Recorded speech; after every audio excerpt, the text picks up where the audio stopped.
بسم اللہ الرحمن الرحیم۔ السلام علیکم معزز طلباء کرام، آپ سب کیسے ہیں؟ آج ہم تفسیر بیضاوی کے سبق نمبر 331 کو پڑھیں گے۔ آج کے ہمارے سبق کا عنوان ہے اہبطوا کے تکرار کی وجہ۔ آج کے ہمارے سبق کی جو عبارت ہے وہ قُلْنَا اهْبِطُوا مِنْهَا جَمِيعًا سے شروع ہو رہی ہے، اور آج کے سبق میں ہم جو گفتگو کریں گے تو وہ اس حوالے سے ہوگی کہ اہبطوا ایک دفعہ تو استعمال ہو چکا تھا، اب دوبارہ سے یہ جملہ ارشاد فرمانے کی کیا وجہ ہے؟ یعنی پہلی دفعہ تو پچھلی آیت میں فرمایا کہ فَأَخْرَجَهُمَا مِمَّا كَانَا فِيهِ وَقُلْنَا اهْبِطُوا، ہم نے کہا کہ تم سب اتر جاؤ، بَعْضُكُمْ لِبَعْضٍ عَدُوٌّ وَلَكُمْ فِي الْأَرْضِ مُسْتَقَرٌّ وَمَتَاعٌ إِلَىٰ حِينٍ۔ اب یہ جیسے گزر چکا تو اس کے بعد اگلی آیت میں فَتَلَقَّىٰ آدَمُ مِن رَّبِّهِ كَلِمَاتٍ فَتَابَ عَلَيْهِ إِنَّهُ هُوَ التَّوَّابُ الرَّحِيمُ، یہ مکمل ہوئی تو فرمایا قُلْنَا اهْبِطُوا مِنْهَا جَمِيعًا۔ تو یہ دیکھیں کہ قُلْنَا اهْبِطُوا یہ پھر سے آ گیا، تو اس کے تکرار کی وجہ اور اس سے جو مقصود فوائد ہیں وہ کیا ہیں؟ تو ایک تو ہماری جو گفتگو ہوگی وہ اس حوالے سے آج کے سبق میں ڈسکس ہوگی، اور اس حوالے سے دوسرے کئی اقوال بھی ہوں گے، اور پھر یہاں پر ان اقوال میں جو وجوہ ترجیحات ہیں یا آپس میں جو ان کے تقابل ہے اس کو بھی بزیر بحث لایا جائے گا، اور پھر جمیعا جو فرمایا گیا تو اس کی ترکیبی حیثیت کو بھی بیان کیا جائے گا، اور جمیعا فرمایا گیا معن نہیں فرمایا گیا، تو جمیعا اور معن کے مابین فرق کیا ہے اس کو بھی واضح کیا جائے گا۔ تو چلیں ہم بلا تاخیر سب سے پہلے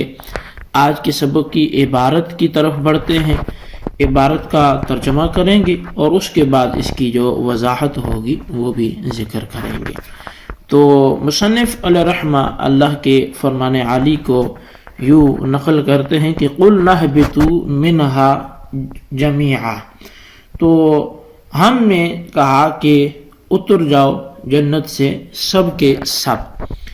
قُرِّرَ لِلتَّأْکِیدِ، اس کو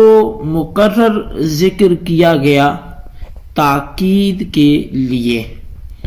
او لاختلاف المقصود، یا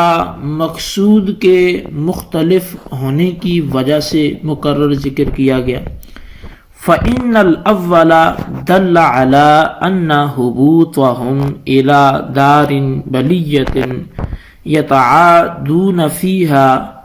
وَلَا يَخْلُدُونَ، بس اس لیے کہ اول جو ہے وہ اس بات پر دلالت کرتا ہے کہ ان کا دار البلیات یعنی دنیا کی طرف اتر جانا اس حال میں ہوگا کہ وہ اس میں ایک دوسرے سے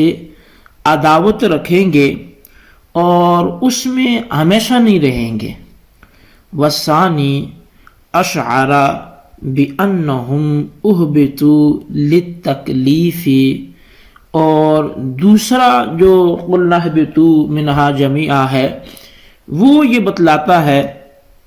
کہ وہ تکلیف احکام کے لیے، احکام کے مکلف بنانے کے لیے اتارے گئے ہیں۔ فَمَنِ اهْتَدَى الْهُدَىٰ نَجَا وَمَنْ ضَلَّهُ هَلَكَ، تو پس جو ہدایت کے راستے پہ لگ گیا تو اس نے تو نجات پا لی، اور جو ہدایت کی راہ سے بھٹک گیا تو وہ برباد ہو گیا۔ وَالتَّنْبِیہُ عَلَىٰ أَنَّ مُخَافَةَ الْإِحْبَاطِ الْمُقْتَرَنِ بِأَحَدِ هَٰذَيْنِ الْأَمْرَيْنِ وَحْدَهَا کافیۃ للحازم ان تعوقہ عن مخالفت حکم اللہ سبحانہ وتعالی فکیف مقترن بہما بالمقترن بہما ولکنہ نسی ولم نجد لہ عزما، اور فرمایا کہ اس بات پر تنبیہ ہو جائے، اور اس بات پر تنبیہ کرنے کے لیے بھی یہ تکرار کیا گیا کہ وہ حبوط جو دو باتوں میں سے ایک پر مشتمل ہے، صرف اسی کا ایک اندیشہ محتاط اور پختہ کار کو اللہ تعالیٰ کے حکم سے روکنے کے لیے کافی ہے۔ اب چاہ جائے کہ وہ حبوط جو دونوں پر مشتمل ہو، لیکن پھر بھی وہ بھول گئے اور ہم نے ان میں پختگی نہ پائی۔ وَأَنَّ كُلَّ وَاحِدٍ مِّنْهُمَا كَفَى بِهِ نَكَالًا لِمَنْ أَرَادَ أَن يُذْكَرَ، اور فرمایا کہ اس بات پر بھی تنبیہ کرنے کے لیے کہ ان دو مقصودوں میں سے ہر مقصود وہ عبرت کے لیے اس شخص کو کافی ہو جائے جو کہ عبرت حاصل کرنا چاہتا ہے۔ وقیل الاول من الجنة الى السماء الدنیا والثانی منها الى الارض وهو كما ترى، اور کہا گیا ہے کہ پہلا جو حبوط ہے، پہلا جو اترنا ہے، وہ جنت سے آسمانی دنیا کی طرف اترنا ہے، اور جو دوسرا اترنا ہے، دوسرے اہبتو سے مراد وہ آسمانی دنیا سے زمین کی جانب اترنا ہے، اور اس قول کی حیثیت تو تم دیکھ ہی رہے ہو۔ وَجَمِيعًا حال فی اللفظ تاکید فی المعنی، اور جمیعاً لفظوں کے اعتبار سے تو حال ہے اور معنی کے اعتبار سے یہ تاکید ہے۔ کأنہ قیل اہبطوا انتم اجمعون ولذلك لا يستدعی اجتماعهم على الحبوط فی زمان واحد كقولك جاءوا جميعا، اور گویا کہ یوں فرمایا گیا کہ اہبطوا انتم اجمعون، اور اسی وجہ سے اس کلمہ کا تقاضا یہ نہیں ہے کہ وہ سب ایک ہی وقت میں اترنے پر جمع ہو گئے تھے، جیسے تم یہ کہو کہ جاؤ جمیعا۔ جی طلباء کرام، یہ تھی ہمارے آج کے سبق کی عبارت اور اس کا ترجمہ۔ اب آئیے ہم اس کی وضاحت کی طرف بڑھتے ہیں۔ آدم کے حوالے سے، یعنی آدم علیہ السلام کا جو جنت سے دنیا کی طرف اترنا ہے، تو یہ اس حوالے سے مختلف اقوال ہیں کہ ایک ہی بار ہوا، اور اب یہ امر حبوط بھی ایک ہی بار ہوا ہوگا، کیونکہ حبوط ایک دفعہ ہے، یعنی حبوط کا معنی جو اللہ نے فرمایا نا قُلْنَا اهْبِطُوا، ہم نے کہا اتر جاؤ، تو یہ چونکہ ایک دفعہ ان کو جنت سے بھیجا گیا تو حکم بھی ایک ہی دفعہ ہوا ہوگا۔ اب دو مرتبہ امر حبوط کا ذکر کیوں کیا گیا؟ کیونکہ ایک دفعہ پچھلی آیت میں اور دوسری دفعہ اب جو ذکر کیا گیا، تو حبوط کے لیے دو دفعہ ذکر کس لیے کیا گیا؟ تو قاضی صاحب نے اس کے حوالے سے فرمایا کہ دوسری بار اہبطوا کا جو امر ہے وہ تاکید کے لیے ہے، اور وَقُلْنَا اهْبِطُوا سے اس قُلْنَا اهْبِطُوا کا جو فصل ہے وہ کمال اتصال کی وجہ سے ہے۔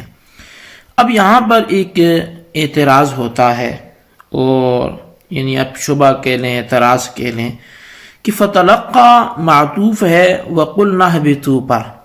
فتلقى آدم من ربه کلمات، وَقُلْنَا اهْبِطُوا پر معطوف ہے، اور قُلْنَا اهْبِطُوا تاکید ہے، اور تاکید معطوف سے مقدم ہوتی ہے، تو فتلقى کو مؤخر پھر کس لیے کیا گیا؟ تو اس کا جواب یہ ہے کہ فتلقى کو مقدم کر کے اصل میں یہ تعلیم دینی مقصود ہے کہ توبہ نہایت ہی اہتمام کی مستحق ہے اور اس کی جانب حتی الامکان سبقت کرنی چاہیے۔ اب یہاں پر اختلاف المقصود سے قلنا اہبطوا کے بارے میں دوسرا قول وہ ذکر کر رہے ہیں۔ پہلا تو تاکید کو ہو گیا اور دوسرے کا حاصل یہ ہے کہ اس قلنا اہبطوا اور ما قبل والے وقلنا اہبطوا کے درمیان کمال انقطاع ہے اور دونوں کا مقصود وہ بالکل جدا جدا ہے۔ پہلے جملے میں تو یہ بیان کرنا مقصود ہے کہ آدم کا جو جنت سے زمین کی جانب اترنا ہے اس کا نتیجہ یہ ہوگا کہ ان کی ذریت میں عداوت جنم لے گی۔ فرمایا کہ بعضکم لبعض عدو، اور یہ پہلے کے ساتھ متصلاً فرمایا گیا، اور پھر فرمایا وَلَكُمْ فِي الْأَرْضِ مُسْتَقَرٌّ وَمَتَاعٌ إِلَىٰ حِينٍ، کہ ان کو وہاں ایک عارضی زندگی گزار کر ہماری طرف جو ہے وہ واپس لوٹ کے آنا ہوگا۔ تو یہ پہلے حبوط کے ساتھ یہ ایک بیان کیا گیا کہ جو ان کا اترنا ہے یہ کس لیے ہے، وہ وہاں پہ فساد بھی کریں گے، جھگڑا بھی کریں گے، اور پھر عارضی زندگی گزار کے ہماری طرف واپس بھی آ جائیں گے۔ جبکہ یہ جو دوسرا قلنا اہبطوا ہے تو اس میں یہ بتلانا مقصود ہے کہ آدم کا اترنا یہ بعد اولاد آدم اللہ تعالیٰ کے اوامر اور نواہی کے جو ہے وہ اس کے بجاوری کے لیے ہوگا، یعنی آدم علیہ السلام جیسے اتریں گے تو اس کے بعد جو ان کی ضروریت ہوگی وہ اللہ تعالیٰ کے اوامر اور نواہی کی مکلف ہوگی، اور جو پھر ہدایت کی راہ پہ لگ جائے گا تو وہ تو کامیاب ہو جائے گا، لیکن جو ہدایت کی راہ سے ہٹ جائے گا تو وہ شخص برباد ہو جائے گا۔ اب والتنبیہ سے جو بتلانا چاہ رہے ہیں اس کا عطف لاختلاف المقصود پر ہے، اور یہ نقطہ دونوں صورتوں میں جاری ہو سکتا ہے، چاہے دونوں جملوں کے درمیان اتصال مانا جائے یا انقطاع مانا جائے، اور اس کا جو حاصل ہے وہ یہ ہے کہ جو حبوط کا 2 مرتبہ ذکر فرمایا، یعنی آدم علیہ السلام کے اترنے کا، تو اللہ تعالیٰ بندوں کو یہ متنبہ کرنا چاہتا ہے کہ حبوط 2 باتوں پر مشتمل ہے۔ ایک یہ کہ ذریت آدم کے درمیان عداوت اور تکلیف اوامر و نواہی پر اگر حبوط کے ایک ہی نتیجے کا خوف ہوتا تو حکم باری تعالیٰ کی خلاف ورزی سے روکنے کے لیے وہ ایک ہی کافی ہوتا، چاہے جائے کہ اس میں دو خطرناک اور مصائب میں ڈالنے والے نتائج کا اندیشہ موجود ہے۔ تو اب یہاں پر قیلہ سے بعض کے قول کو ذکر کیا گیا، اور قیلہ ویسے بھی صیغہ تمرید ہے، یعنی ضعف پر، کمزور ہونے پر دلالت کرتا ہے، تو ساتھ بین سطور آپ دیکھ کے اس کی وجہ ضعف کو بھی جان سکتے ہیں۔ تو کہا کہ جی بعض کا قول یہ ہے کہ جو سابق ذکر حبوط ہے اس سے، یعنی جو پہلا حبوط ہے نا، تو اس سے مراد حبوط من الجنہ الی السماء ہے، یعنی کہ دنیا جو جنت ہے اس سے آسمان دنیا کی طرف اترنا پہلے حکم سے مستفاد ہے، اور دوسری حبوط سے آسمانی دنیا سے زمین پر آنا مراد ہے۔ تو اب یہاں پر جو ضعف اور کمزوری ہے اس قول میں وہ یہ ہے